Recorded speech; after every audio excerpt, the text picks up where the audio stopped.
Hi there, my name is Jeff, and for those of you that are thinking about doing a trip to Europe this summer or fall, I wanted to let you know my experience of going to Spain and Italy this year in July particularly, and I got back in August.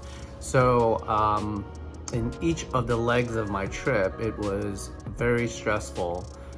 There are just elements in which that in other years you just did not have to deal with, and there were delays that were also quite more stressful and substantial that I hadn't encountered in other years. So I wanted to at least run you through some of the episodes I had, and also to give you kind of like a heads up and the lessons that I've learned so that you wouldn't have to hopefully deal with it. But in any case, I think no matter how prepared I was, I wasn't really ready for some of the situations. So be ready for anything that might come at you.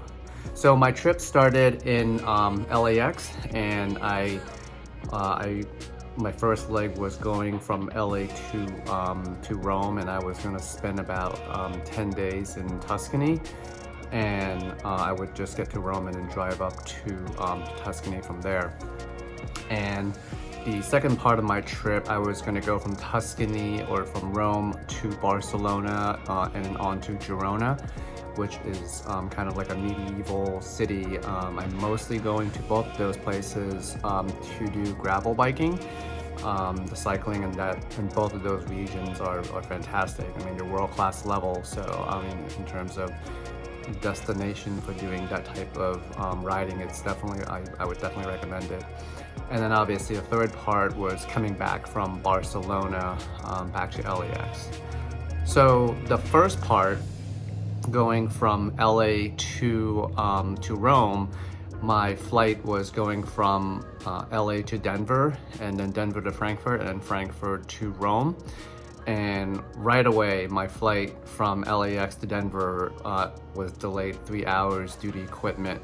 So initially it was a 30-minute delay, and then it got longer and longer. And then afterwards, you just kind of realize that you've lost all your connections and you probably wouldn't even be leaving that day.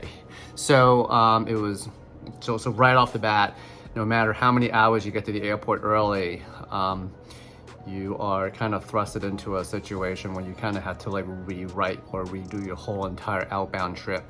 So, and this is like particular to United. I had another trip to New York in April, and the same thing happened. Like, I got to the airport early and there was like some kind of equipment issue, and the flight pretty much, did not take off for another hour and a half, and I lost my connection for my next flight. So, I'm not exactly sure what you can do under those circumstances, because obviously you don't know if the plane is going to not take off or not, but for the only fact that be prepared to have a plan B ready. So I guess, so what I did was I got on the phone with United, and everybody else did the same thing that had connections. And I was able to finally work with a ticket agent, and she was able to rebook me from instead of flying United, I was gonna fly Lufthansa to Frankfurt direct, and then from Frankfurt to Rome. So, but the period that I had dealing with that, it was, I think I ended up being in LAX for an extra like 6.5 hours before I was able to get on the flight to Frankfurt, and I got into Rome much later, of course, which meant that I lost my car rental because I was literally almost like the next day when I got there. Well, when I got to the car rental, I guess. And then I also lost a night of the hotel that I had paid for in Tuscany, because I was just gonna drive straight from Rome to there, and obviously it was like way too late by the time I got to Rome on the Frankfurt or the Lufthansa flight. So I guess the one lesson from there is that despite how dire it looked, it seems that airlines do have there are enough options on their end in terms of what they see is possible to get you to your destination. Obviously, you have to find somebody that's quite good to work with, that is like willing to work with you to get you there. I wanted to also note that when my flight was canceled, United has an app that automatically generates kind of like another routing for you. But under those circumstances, the flight, they pretty much like had an error message that said that there are no available flight options to your destination for the next 2 days. So obviously when you see that, you're freaking out because obviously your whole trip is like thrown into the toilet, you know. But then, you know, after you talk to the ticket agent for quite a while, I was on hold for probably 45 minutes before I actually talked to somebody. But I figured I lost all my connections by then anyway, so it didn't really matter. So, and then this person was nice enough to rebook me. But it is kind of troublesome because all your bags are already checked, your luggage, and I had a bike as well. So that obviously they had to fish that out and then relabel it, rebook it to go to another airline, and then hopefully it gets to the destination that you're going to. So that was not obvious, or that's not a sure thing. So in the end, I got to Rome quite late. It was like almost midnight. Obviously, I went to the rental car place, and they said like the guy kind of got mad at me for getting there that late. But I'm like, well, you know, it's not like I wanted to get here like 8 hours later. So the car wasn't there anymore, and I pretty much just got a hotel at the airport just to regroup.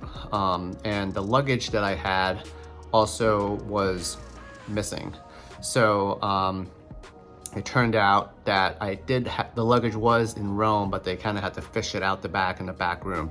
So one thing that I can recommend to you guys is to use these things called AirTags. They're made by Apple. They're not cellular based. They're kind of based off of like other iPhones that are in the area. So if you have one, you put it in your luggage. I had it in both my bags, and I can see exactly how far the luggage was. And I knew that it was in Rome. It was 0.1 miles away from me. So it wasn't like left at LAX. It wasn't left at Frankfurt. So in that sense, I highly, highly recommend having those, because it is like, you pretty much almost know where it is because you know that it's so close to you. So I've used it pretty much every single time I flew on this trip to know that like my bag made it to the airport. So I highly recommend it. And you can even put one in your bike, you know, as insurance, that in case your bike gets lost, or like gets lost or gets stolen or something, or, you know, just to know that like where it might be. So I highly recommend these AirTag things. I think you can buy a pack of 4 for $100. So really worth it, because you can just use your phone to track your missing item or the luggage, you know. After that part of the trip, I was able to make it to Tuscany, to the region that I was at, and it turned out to be, you know, once I got there, it was fine, and I was able to enjoy myself. And the second part of the trip was going from Rome to Barcelona. So one thing that I really want to note to you guys is that at least in Europe, there are now these kind of QR codes that you have to generate by filling out a form. And this is specific to COVID. Pretty much they want to know where you were and where you're going, so that in case they need to do contact tracing, they can find you. So, and this is something that you need to fill out before you get to the airport. So I had the foresight of doing that, the QR code, to Italy, but somehow I had not remembered that like I had to fill out a separate form to go to Spain. So by the time I got to the gate, I had like 10 minutes before the plane was gonna leave, and they needed me to fill out the form, and that was like incredibly stressful because everything I had was already checked on the plane, and I had 10 minutes to fill this out, and I had to like pull up, you know, information, you know, in terms of, I mean, just related to everything that needed to be on there, like where I was gonna stay, at the destination that I was at. So I guess the lesson there obviously would be to fill out the QR code form before you get to the airport. And obviously it doesn't work for all of EU or just once you get into EU, it's every single country that you kind of move around in Europe, and have that ready with you, because all they care about is seeing the QR code. They don't really want to read through all the information, but they want to know that you did the process. So once I was able to take care of that, then once I got to Barcelona, then it was fine. On the third leg of, or I guess on the return trip from Barcelona back to LAX, I really want to note my experience there, because it was also another stressful experience. Apparently, from my research, I could have been wrong and I could have made mistakes in terms of what I thought I needed to have. I was under the impression that as long as you had the vaccine card, you were able to get back into the country, proof of vaccination. It was either negative COVID test or a proof of vaccination. When I got to the check-in counter, the ticket counter at the airport in Barcelona, the ticket agent pretty much says the vaccine card is pretty much worthless. He didn't even want to see it. And all he wanted was a negative COVID test, and I obviously didn't have one at that time because I was under the impression that you just needed the vaccine card. So I had to scramble to go to the COVID test site at the airport, dragging all my stuff with me. And that included the suitcase, the bike I had, and a kind of camera laptop bag. I stood in line for probably like 20-30 minutes along with everybody else that realized they had to get a COVID test last minute. And I waited for the results. That was like another like 20 or 30 minutes. So I actually got to the airport 2.5 hours early, and I ended up still pretty much missing the flight. I got back to the ticket counter and it pretty much went to first, last call, and then final call, and I wasn't able to get the results from the lab. I even dragged all my stuff back to the lab, and I actually barged into the lab in the back asking them if they had the results ready because I was leaving. So they kind of scrambled and they said they can have it to me in 5 minutes. I went back to the ticket counter and it turned out that the flight was already gone. And I was able to kind of eventually get the results like a few minutes later. And what the ticket agent did, and this person it was a team of them, they were kind enough to book me from my original flight, which was I think going from Lufthansa to Munich and then to LAX. They were nice enough to book me on a flight from Barcelona to Zurich to LAX, and pretty much arriving at the same time on Swiss Air. And it turned out that Swiss Air was way better than at least United. I mean, Lufthansa is pretty good, but Swiss Air was quite a very, very pleasant experience. They had really nice large screens for watching movies, and they had 2 meals, or a meal and a snack, but they also had all the snacks that you can get as much as you want in this kind of like the galley, which I don't really think United does anymore.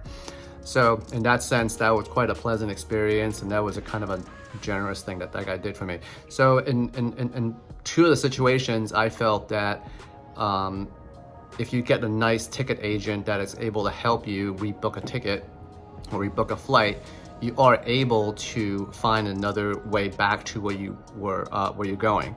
So as much as we all get super stressed out when our flight is gone, on their end, there are options, but hopefully the options are available at the time that you're flying. So that greatly depends. So, and then once I got back to LAX,